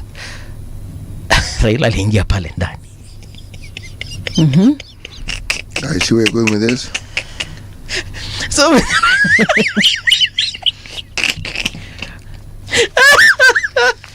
Let me just read something on the Star here. Wait, before we No, the Standard. The Simpson story. It's a Simpson story. Okay. So this is what the Standard does. In case you haven't heard it the first time I read it, Ruto's tirade against MPs has been branded sheer hypocrisy. Sawa, nataka musikize word by word by this author. Sheer hypocrisy. The executive's rot dwarfs the spec in parliament. From dodgy tenders at KEMSA to substandard fertilizer crippling farmers to hush oil import deals. The scandals trail his administration like a shadow. Even his allies, handouts at churches and stadiums cloaked as generosity, reek of patronage politics. For many Kenyans, the president has squandered the chance, and this is what City was saying earlier on. The president has squandered the chance to make corruption a high-risk venture, as promised. Instead, his finger pointing has exposed a government gorging on the vice it condemns. And all this now, this is a sentence I want you to take note of. And all this time being urged on by his bosom friend, Raila Odinga. Wase, kuna kitu Rigathi alisema at the beginning of his fallout with the president. Yeah. Na alisema Rao akiingia mahali uenanga anachoma kila kitu. XYZ, the show, did a skit a couple of years ago showing a similar outcome. So now I don't know whether it is Gachagua who went and watched that skit again, or we can assume that are his original words on sentiments. But mimi mukiniuliza, whatever is happening right now, it couldn't or wouldn't have happened if Raila was in government. I am not saying that Raila is a bad guy. I am not saying that he's a good guy either. I am just saying angalikuwa angalikuwa huku nje kwa opposition, hatungekuwa tunaona hizi infighting. Well, I think the infighting now that is starting in the parliament. Yes. The parliament now and with the executive. Well, I wouldn't attribute it to Raila Amolo Odinga. Okay. Personally, that is me. Because I think there has been a lot of forces pushing for the country, for the leadership, executive, to fight corruption in the country. Yes. I think because if you see what the Gen Zs were agitating for, corruption was one of the key issues. Because we are where we are because of some people who pocket that which is meant for the people. Yes. You get somebody has just pocketed all that money, billions of money, yes, we peke yako unakaa unakula, yet that amount could just have played a role maybe in these many deficits that we are having in our budgets, like kwa education. Yeah. We are seeing even in the medical sector, we are seeing so many sectors that do not have enough funding. Yes. Yet kuna billions zenye zina disappear too every now and then. So the fight against corruption, I don't think it is a doing of Raila. Of Raila. Yes, okay. I don't think. And like City had mentioned, it could be even because of a force that is beyond our boundaries. Yeah, it could be a push that is beyond our boundaries also. Yeah, at this point, actually, me, I'm not dispelling anything, because in the past I have denied, dispelled, been skeptical, and then, or rather had a specific stand, and I refused to see things otherwise. And I have been disappointed. I have been disappointed properly. Yeah. So now, I agree with City what he's saying. I agree with you. I agree with myself, and of course, I agree with what people are saying. When I say agree, I don't mean that nakubaliana. Nasema tu yani yours is a possibility, his is a possibility, mine is a possibility, and whatever Wanjiko on the ground is thinking is a possibility. You know, when I say these things aren't new in the country, it says that we have a tendency of consuming information with an immediacy to it, and then with the same immediacy we forget. In 2006, after the fallout between Raila and Kibaki, there was an attempt to impeach Kibaki. Most people don't or forget about it. There was an attempt. That thing failed because of procedural process, but there was a serious attempt to impeach the president. Now, once this constitution came into being, that impeachment role is one of the roles that Parliament has. Parliament, the separation of powers gave Parliament really serious powers. This is a budget-making Parliament. They can approve, they can agree, they can determine who among those who are appointed by the executive will take position. They can determine. They have the last word. Okay? They can impeach. We saw. Okay? They have investigative oversight. The powers that Parliament have are immense. If we just take the things I've mentioned, which of these powers have you seen them exercising judiciously over time? One doesn't see it very often, and that is why the narrative that they had been held captive by the executive has gained ground. One of the things that they did with the budget, remember, they also have the power to raise our ability to borrow. This didn't start with this government. The complaints began with the Uhuru government. The constitution already in force. Why are these people allowing us to borrow? And then those in power even borrow beyond what the executive, or what had been agreed in Parliament. And you say, but why doesn't Parliament hold them to account? The things that Parliament should have, could have, must, and ought to have done, you can enumerate them. So now, when they kick this ruckus over this issue, and it's on a subject of corruption, you wonder, is corruption the most important thing to the citizenry of this country? It is to some degree. But It is. if you're talking of corruption, that's why I asked the question about this Pandora's box. When you open it, do you know what you're opening up? That thing is going to come back to bite you.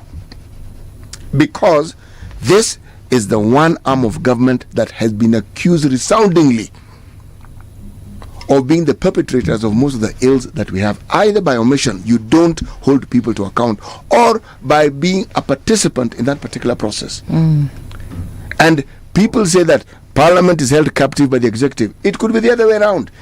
If they decide not to pass a finance bill, you can't move. Yes, true. You can't expend. You can't spend, in other words. So when people say, Parliament can be held, believe me, Parliament has powers that are distinctly theirs. Our crafters of the Constitution made sure that they armed each arm of government with sufficient powers for them to check each other. So when they don't, it isn't that I am of the view that it's not Parliament that has been held captive. They have sold their birthright. They had the choice not to agree, but they keep agreeing, which means they've decided. And why? For a price? What price? And then there are those who argue it's because of the CDF. My friend, let me tell you something. The moment you open that door to mischief, other things that you may not have foreseen will come rushing through that door. And if this is the moment, then it is catching up with the executive, it's going to catch up with Parliament, and by the judiciary is not far away. Yes. This particular broom will sweep many things that people don't particularly want to deal with. Yes. When the Kibaki government came in, one of the things that they tried to do with the judiciary was to clean it up. Many judges lost their jobs, some resigned. Essentially, the misconduct in the judiciary had been immense. The same accusation is being levied against the judiciary now. So, corruption charges in the public domain levied against the executive, in the public domain levied against Parliament, in the public domain levied against the judiciary. So, which of our arms of government is innocent? Absolutely none. Absolutely none. Let me get you back to the multi-agency that has been created, the committee that has been created, which includes, say that actually it is domiciled in the president's office, Sawa, and then these are the people who are included. We have the attorney general, who will be the secretary. We have we also have the National Intelligence Service. It will have the Ethics and Anti-Corruption Commission. It shall also constitute of the Office of the Director of Public Prosecutions. It will also include a Directorate of Criminal Investigations, Kenya Revenue Authority, Central Bank of Kenya, Financial Reporting Center, Asset Recovery Agency, and the Public Procurement Regulatory Authority. Nikakumbuka this someone who said, was it Maliba, who told us that Kenya is the only country that has got a degree in procurement. But anyway, that is not germane to this conversation. What is, though, is you have mentioned, yes, that multi-agency that is going to, look into these allegations and issues. There's an MP here, Kilifi South MP Richard Chonga, says that his wife is questioning him over the alleged 10 million shillings said to have been given to MPs.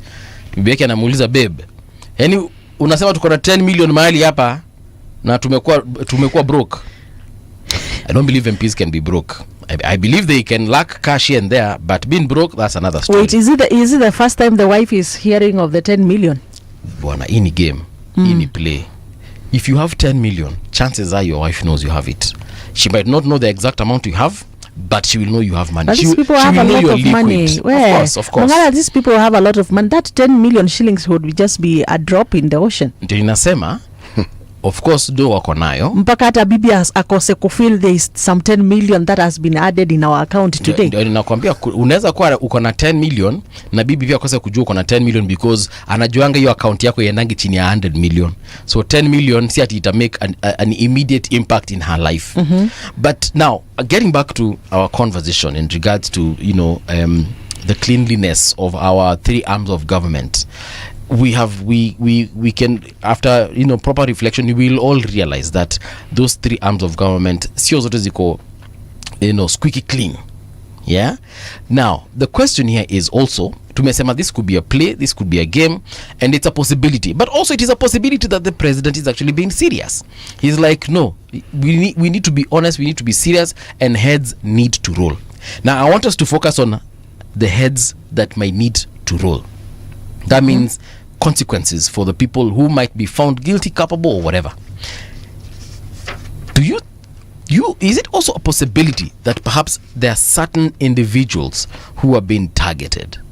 There is a possibility. So we know you're guilty, I am guilty, CT is guilty, our producer Ednah is guilty, but to orchestrate hii drama yote ndio to single out CT. Ndio tufunge CT ende jela, then either we replace him with someone else or we eat now the three of us. But all of you are dirty. We know we are dirty, but we know how we shall clean our end of the problem, tie some loose ends here and there, but now CT to make sure him ameanikwa vizuri, he's as dirty can be. Mung'ala, that will not be a surprise. Yeah. That will not be a surprise in our country. We have witnessed situations whereby one person, of course, is singled out because, of course, if we talk of corruption, you become the sacrificial lamb. Yeah, there's always one person, of course, at the end of the day, because, like CT is saying, this is not a small joke. What has been started right now is not a small joke. Yeah. So somehow it might end up with one person being the sacrificial lamb. So the question, or a few people. If I were in parliament right now and I know I have received 10 million, 1 million, even 50,000, I'll be asking myself, who is on the chopping block? Question, who hasn't been bribed? Who hasn't received a bribe? Exactly. Who hasn't been culpable? That really is the question. And the thing about a system such as this one of ours, it tends to seek to corrupt everybody, or as many people as possible. So you cannot shout and make noise that is incriminating yourself. That's what I'm saying. This particular Pandora's box that is being opened, it will have aspects to it that those who are opening it may not be ready for. Remember, in this country, our constitution requires that any person who's seeking public office makes public whatever wealth they have. Declaration, yes, of their wealth, yes. And we also have within KRA something that they call an audit of lifestyle. Yes. Lifestyle has to do with wealth. True. And every time people are brought before Parliament and we hear them talking about their wealth, people mention colossal sums as being their wealth. And if you look, just a cursory look, none of these people are known to be industrialists. So there's nothing, they don't produce nails, they don't make blankets. No, it's true, they don't. They've not done any discoveries. And you know that's how we're supposed to be thinking critically, eh? But it's funny because you mentioned nails, but please proceed. Yes, exactly. There is nothing you can point to, which makes it a very unique country where people are wealthy, but the value producing enterprises that are supposed to create wealth, you don't see as being commensurate to their wealth, but they are wealthy. And it's the hundreds and hundreds and fifties of millions. Somebody who's poor, somebody has 50 million. And even that you ask, this thing that you did to be able to actually have 50 million and it's sitting somewhere. Then there are those who argue, no, people mention those amounts so that when it is questioned later, they take you back to when they mentioned the amount that they were worth. And they say it's like a reference point. Yes. But what is supposed to justify and lend credence to that, the amount that I have spoken of, one doesn't hear of them. Parliament questions them. Parliament goes through the motions of questioning them. But you never hear someone being pinned directly and told, look, these eggs that you sold, how many did you sell to get 100 million? Okay, this sukuma wiki that you sold, how many the hundreds of acres of sukuma wiki did you sell to be? Those questions. Take us to the shamba. Let's see the shamba, and it's like, let's see the coop that you have for let's. Those questions. Do you know there's someone who sat here in that chair that Patricia is sitting on, and he told us that the president makes $500 million every month from chicken. Now, me, I do not have a chicken farm. I do not know how many chicken I would need to sell for me to make $500 million every month. But that is what he said. Now, I'm not saying that the president doesn't have that money or doesn't have a chicken farm. I'm just like, You know, you need to start by asking yourself, the business of chicken rearing, selling, buying, the sum total of that business enterprise in the country, what is its net value? Just start there. Then you can move backwards and say, okay. So can we ask the yes, internet? that's what I'm saying. Yes, for the whole country. You know, you are talking monthly. What is the question you asked? I'm asking the question. If you look at the chicken rearing business in this country, what is the net value of the chicken in the country? Let me ask Google. Monthly in the country. Yes. And What is the net? Ngoja kidogo. I'm so sorry. What is the value of the chicken industry in Kenya? All right. So, according to AI, obviously AI doesn't necessarily give accurate results, but this is what they're saying. The Kenyan chicken industry is a significant contributor to the national economy, with the value of marketed chicken and eggs growing from 9.2 billion to about 10.8 billion between 2019 and 2022. While this represents a decrease from 12 billion in 2018, the industry continues to offer substantial income and job opportunities. So pre-COVID, pre-COVID it was about 12 billion, and then now after COVID, this is now between 2019 and 2022, it was between 9.2 billion and 10.8. So let's take around figure of 10 billion. That is per chicken and eggs market. Annual. That's annual. That is annually. Yes 9 point something annually. So let's take it at 10 then billion divided by 10 divided by 12. So I don't know if it's possible. If you made it monthly, let's use the 12. It would be 1 billion shillings per month business. Yes. So arguably, the person who is putting forth that argument is saying that half of that biashara half of the net belongs to one person. Yes, net value of chicken. Yes. Rearing and whatever. Yes. Belongs. It's coming from one person. Yes. And the question to ask is that true? Because if you now granulate it and you look at the segments of it and ask, who are the big players in this particular field? We have Kenchik. And yes, there are many. We have QMP. Oh, there are many. There are many. There We are those who Farmers just Choice, I think. Yes, precisely. And they've been dominant in the market. So to understand that, you would have to, when you break this thing down, then you'll be able to talk factually. And that individual should have been challenged to explain how it is he arrived at those figures. He did not allow me to talk. It's all right. Yeah. So, Mung'ala, well, let me just assume he was just sarcastic. no, I don't think so. No. You don't come on a show like this and be sarcastic, especially with facts.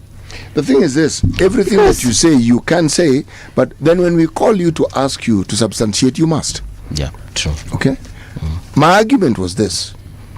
A parliament that skims over a very serious function like that of determining who is suitable for which job, okay? It's publicly aired, we see it. Pertinent questions that go into the details of proof. Let us go and see this. There's no hurry here. Tell us, show us, give us the indication. Give us facts and figures about this thing here.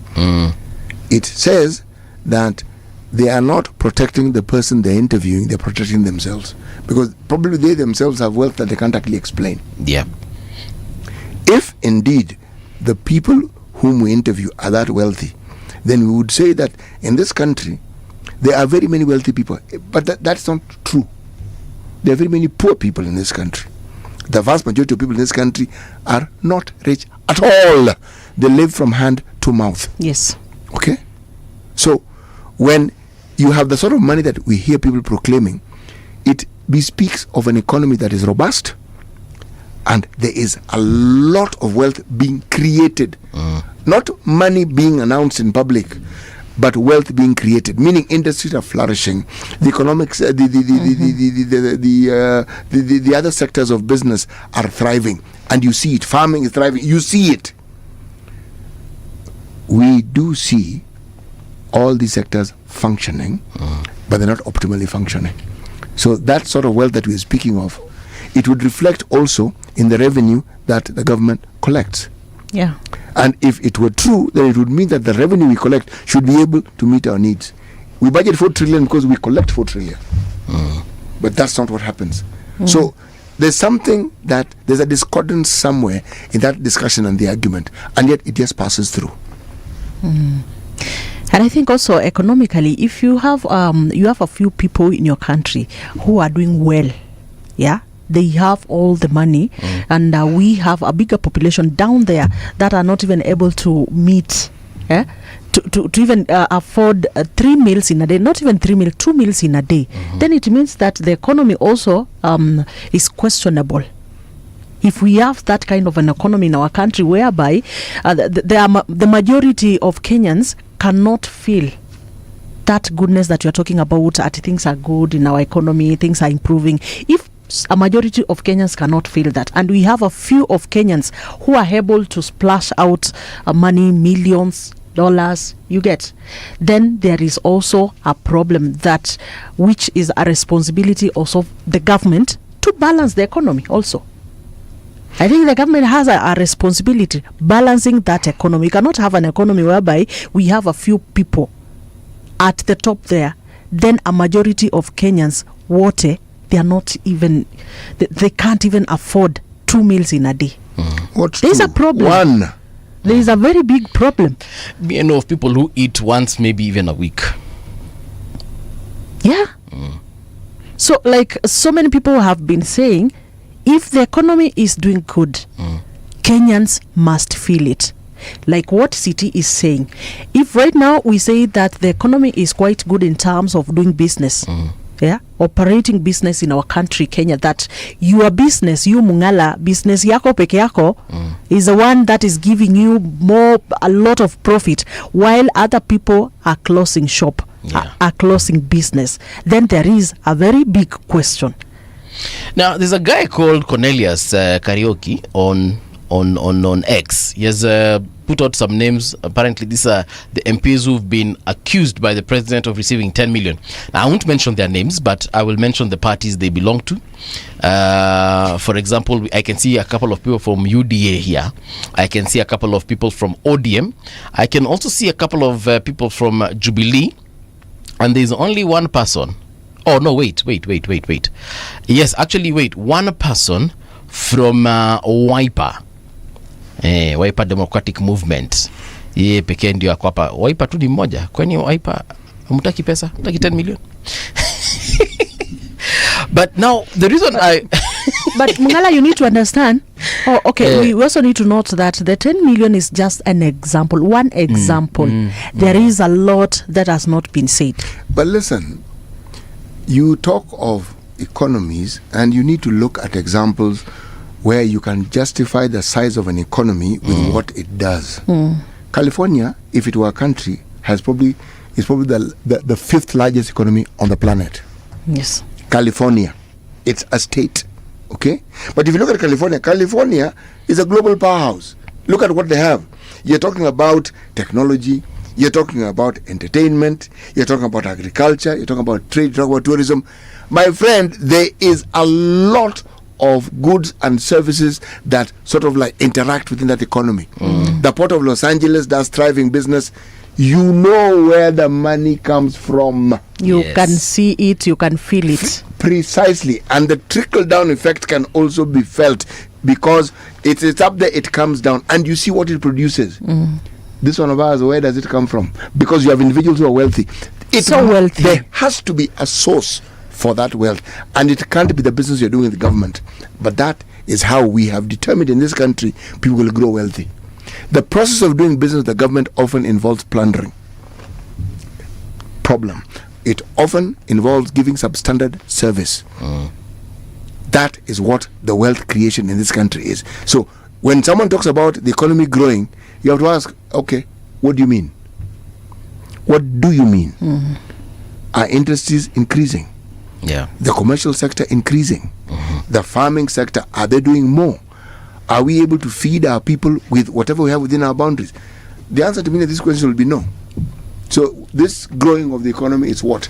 Dande when he was here, Edwin, the CEO of Saiton, he said that there are some of the parameters that the government is using to justify the fact that the nini is growing, tuliweza kulipa deni, akasema interest rates za bank zimeteremka na vitu zingine kadhalika. Just hold on there. Hapo kwa interest rates, I remember I was also following up on